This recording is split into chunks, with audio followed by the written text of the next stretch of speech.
Hello everyone, this is Preet Kamal and today I will be discussing with you the subject details of CN that is computer networks.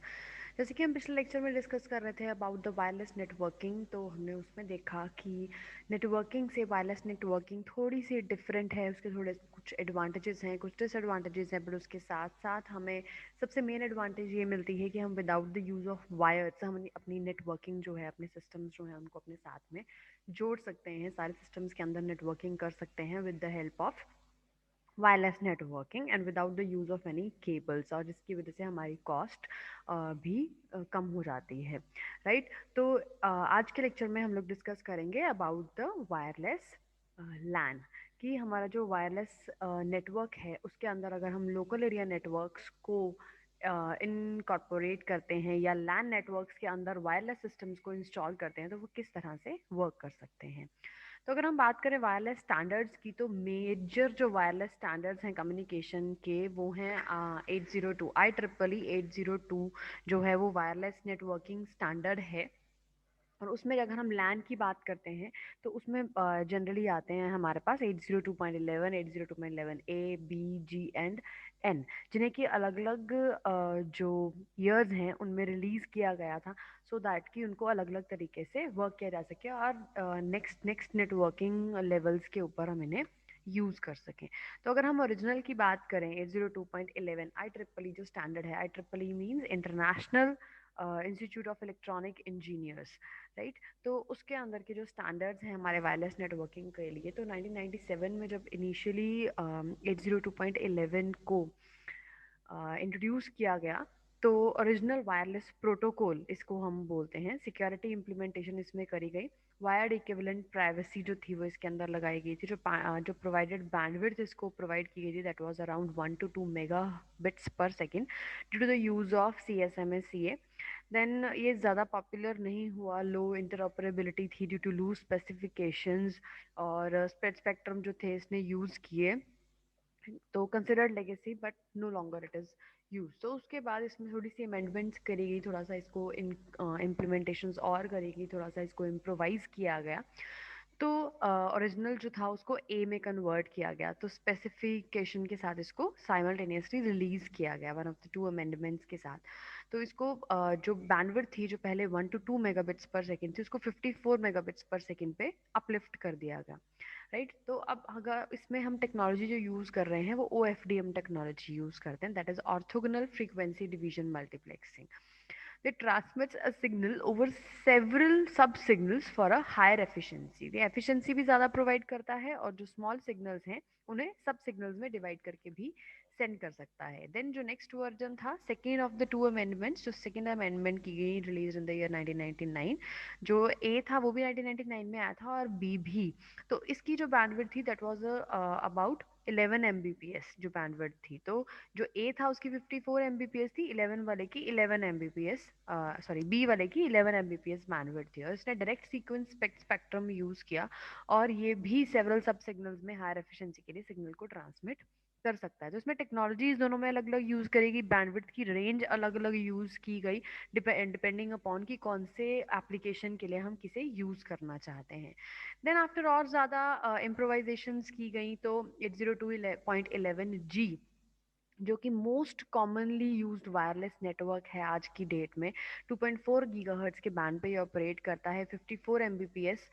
जो bandwidth है इसकी लेकिन इसे special implementations के साथ 108 mbps पर भी वर्क करवाया जा सकता है OFDM इसमें यूज करते हैं it is adopted quickly after the release for cheap and high bandwidth but because of कि जो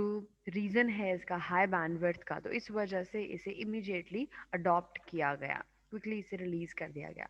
देन 802.11n जो नेक्स्ट वर्जन था इसका वो न्यूएस्ट मेंबर है 802.11 फैमिली का और इसकी जो रेटिंग्स हैं वो it was rated about 600 mbps of bandwidth और इसमें मल्टीपल इनपुट मल्टीपल आउटपुट एक टेक्नोलॉजी है उससे इंट्रोड्यूस किया गया है जिसमें एक टाइम पे सिमिलर टाइम के ऊपर मल्टीपल इनपुट्स और मल्टीपल आउटपुट्स के साथ हम लोग डील कर सकते हैं तो अगर हम OFDM मॉड्यूलेशन की बात करें तो it uses higher frequencies for increase number of carrier waves तो ज़्यादा अगर हम करियर वेव्स की रेंज को इंक्रीज करते हैं तो ये हायर फ्रीक्वेंसी पे इसको यूज़ कर सकते हैं OFDM मॉड्यूलेशन को सो these were the standards, the bands जिसको हम यूज़ करते हैं IEEE स्टैंडर्ड्स में, जिनमें अलग अलग लेवल्स हैं और अलग अलग बैंडविड्थ रेंजेस की वजह से इनके अलग अलग लेवल्स और इनके नाम जो अलग दिए गए हैं ये, लेकिन सारे जो टाइप्स हैं वो सारी वायरलेस नेटवर्किंग की ही हैं। तो अगर हम वायरलेस लैन की बात करें पर्टिकुलरली, तो ये वायरलेस ट्रांसमिशन मीडियम को यूज़ करता है सेंड करने के लिए, डाटा को ट्रांसमिट करने के लिए। Use to have high prices,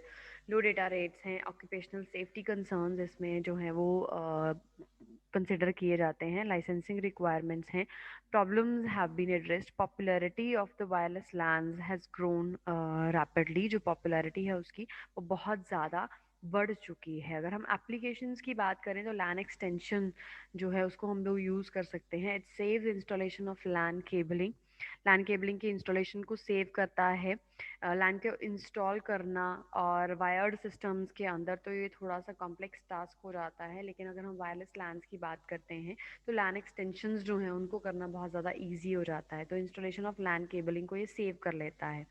right, and is the relocation and other modification of the network structure. अगर नेटवर्क स्ट्रक्चर में हमें कोई भी रीलोकेशन करनी हो, किसी पीसी को कहीं से उठा के कहीं दूसरी जगह पे डालना हो, या कोई और मॉडिफिकेशंस करनी हो, कोई ख़राब हो जाए उसे चेंज करना हो, तो ये चीज़ें बहुत ईजी हो जाती हैं वायरलेस के केस के अंदर। However increasing reliance on twisted pair cabling for LAN, most older buildings जो हैं वो already wired cat 3 cables use कर रही हैं। जो न्यू बिल्डिंग्स हैं उनमें कैट 5 कैट 6 केबल्स जो हैं वो यूज़ की जा रही हैं, लेकिन वायरलेस लैन जो हैं वो फटाफट से वायर्ड लैन जो हैं उनको रिप्लेस कर रही हैं। तो in some environments role of wireless LANs वो थोड़ा सा डिफिकल्ट है। Buildings with the large open areas, manufacturing plants, stock exchange, trading floors, warehouses, historical buildings, small offices, where wired LANs जो हैं वो इकोनॉमिकल नहीं है, तो उन जगहों पे जो वायरलेस लैंड्स हैं वो हम यूज़ कर पा रहे हैं। Then may also have wired LANs, servers और stationary work station. No doubt कि जो हमारी वायरलेस सिस्टम्स हैं वो बहुत ज़्यादा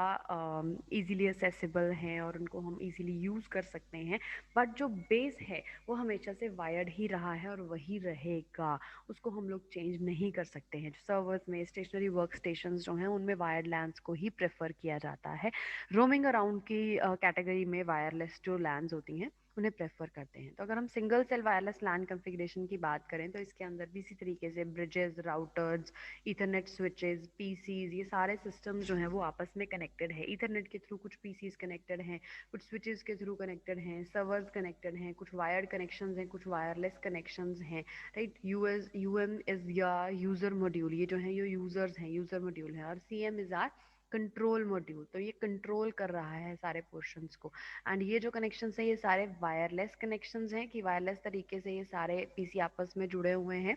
सर्वर को वायरलेस कनेक्शन है, ईथरनेट स्विच को वायरलेस कनेक्शन है, लेकिन ईथरनेट स्विच से आगे ये जो पीसीज हैं, जो यूजर मॉड्यूल्स हैं, ये सारे वायर्ड के थ्रू जुड़े हुए हैं। इसी तरह से ये यूजर मॉड्यूल है ईथरनेट के थ्रू वायर्ड कनेक्शंस के साथ कनेक्टेड है, राइट। अगर हम, ये था सिंगल सेल की, अगर सिंगल सेल में हम लोग बात करें, अगर हम मल्टी सेल की बात करें वायरलेस लैन कॉन्फ़िगरेशन की, तो हर एक सेल में एक एक कंट्रोल मॉड्यूल होना ज़रूरी है और उसके बाद वो कनेक्ट होगा सारे यूज़र मॉड्यूल्स के साथ, जिनमें हम फ्रीक्वेंसीज भी अलग अलग ही यूज़ करेंगे सो दैट कि वो आपस में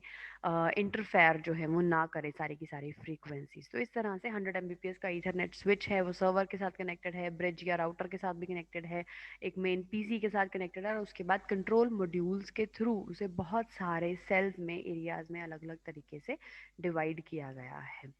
then is the infrastructure of the wireless LAN. Infrastructure किस तरह से वर्क करता है इसका, कि एक बैकबोन वायर्ड लैन, जैसे कि मैंने पहले बताया कि जो आपका बेस है, जो बैकबोन है, वो हमेशा वायर्ड सिस्टम ही रहेगा। उसके बाद उसे यूज़र की कन्वीनियंस के लिए हम वायरलेस सिस्टम्स में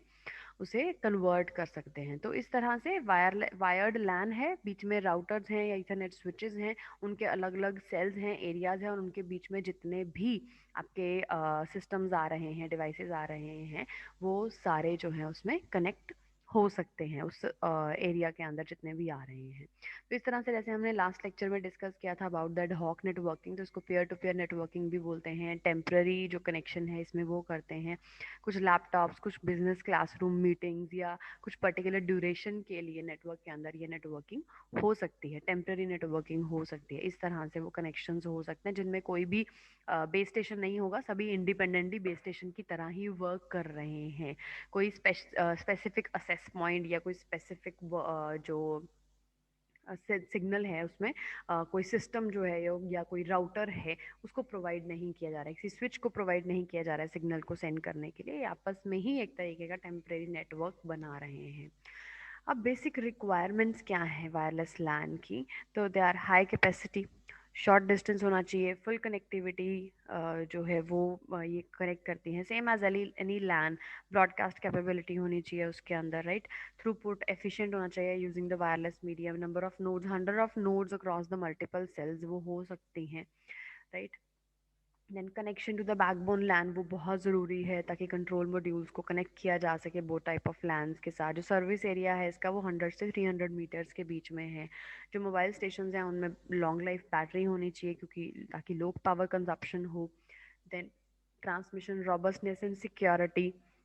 ये चीज़ ज़रूरी है। रॉबस्टनेस मीन्स उसमें स्ट्रेंथ होनी चाहिए, रजटनेस होनी चाहिए, स्ट्रॉन्ग होना चाहिए, सिक्योर होना चाहिए, इंटरफेरेंस नहीं होनी चाहिए बीच में। And easily eavesdropping means interference ही होती है एक तरीके की, वो चीज़ नहीं होनी चाहिए इसके अंदर।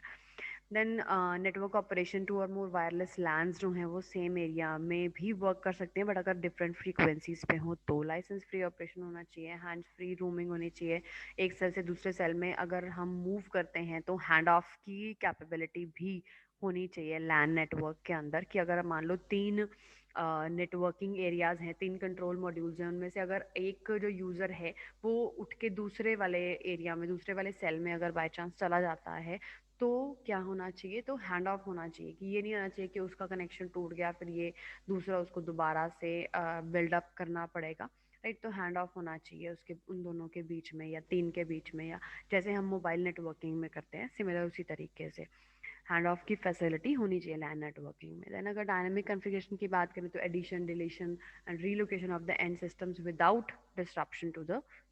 यूजर्स को तंग किए बिना, उनको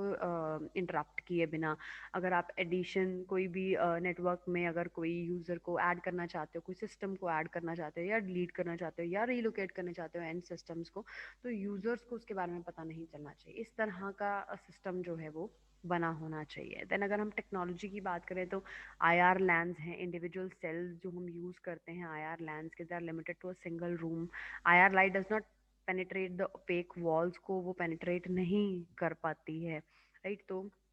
आईआर लैन सिर्फ सिंगल रूम में वर्क कर सकते हैं। अगर हम स्पेक्ट्रम की बात करें तो दे मोस्टली वो आईएसएम के अंदर ऑपरेट करते हैं, आईएसएम बैंड्स में, industrial specific and medical bands में। तो एफसीसी लाइसेंसिंग नहीं रिक्वायर्ड होती है इस चीज़ के अंदर स्पेक्ट्रम लैंड्स के लिए। देन नैरो बैंड माइक्रोवेव, ये टेक्नोलॉजी भी हम इसके अंदर यूज़ कर सकते हैं, microwave frequencies but not use spectrum. तो इसके अंदर अगर हम नैरो बैंड माइक्रोवेव फ्रीक्वेंसीज अगर हमने यूज़ करनी है तो उसमें एफसीसी की लाइसेंसिंग होना ज़रूरी है। So this is all about the wireless lens. कि जैसे हमने बेसिक पढ़ा नेटवर्किंग का, वायरलेस लैन्स का, कि हमारे जो वायर्ड सिस्टम है उसके ऊपर थोड़े से एडवांटेजेस हैं हमारे वायरलेस सिस्टम के। बैकबोन हमारी वायर्ड ही रहेगी, लेकिन अगर हम लैन नेटवर्क्स के अंदर एक सिंगल रूम में, एक सिंगल लैब में, एक सिंगल ऑर्गेनाइजेशन में अलग अलग जगहों पे अगर आप लैन्स यूज़ कर रहे हो, वायरलेस लैन्स यूज़ कर रहे हो, तो बेटर असेसिबिलिटी हो सकती है। आप ज़्यादा लोगों को सर्विस प्रोवाइड कर सकते हो रादर दैन कि एक जगह पे एक पीसी के ऊपर बैठ के अपने सिस्टम के साथ वर्क करना या उस नेटवर्किंग का पार्ट बनना। तो अगर कोई मोबाइल सिस्टम है, मतलब कोई भी मूवेबल सिस्टम है, कोई अगर फॉर एग्जांपल एक एजुकेशनल इंस्टीट्यूशन है, उसमें अगर कोई स्टूडेंट है वो अपना लैपटॉप लेकर आ रहा है घर से, अपना वर्क करने के लिए पीसी जो है वो कम है या फैसिलिटी अवेलेबल नहीं है या कोई पीसी बाय चांस ख़राब हो जाता है, तो आप जो आपका स्टूडेंट है वो अगर अपना लैपटॉप लेके आ रहा है तो उसे वायरलेस एक्सेस अगर मिल जाता है लैन नेटवर्क से, कॉलेज से या ऑर्गेनाइजेशन से या कंपनी से या जहाँ पे भी वो वर्क कर रहा है, कोई स्टूडेंट हो सकता है या कोई एम्प्लॉय हो सकता है, तो उसे अगर वायरलेस असेसिबिलिटी मिल जाती है तो वो अपना वर्क कहीं से भी बैठ कर सही तरीके से कर सकता है, उसी कैंपस के अंदर, उसी पर्टिकुलर नेटवर्क की रेंज के एरिया के अंदर बैठ कर, राइट। सो इस तरह से वायर सिस्टम के ऊपर वायरलेस सिस्टम्स के थोड़े एडवांटेजेस हैं, थोड़े बहुत डिसएडवांटेज भी हैं बीच में, लेकिन जो बैकबोन है वो हमेशा वायर्ड ही रहेगा। लेकिन उसके बाद जो हम यूज़र को थोड़ा कन्वीनियंस प्रोवाइड करने के लिए, उसकी फैसिलिटी के लिए ये वायरलेस सिस्टम जो है उनको इंट्रोड्यूस कर सकते हैं, and it can make the technology over better, right? So this was all about today's lecture. I wish it is all clear to you. If still there will be any doubts, I will be taking them in the live sessions. Till then, take care and bye bye.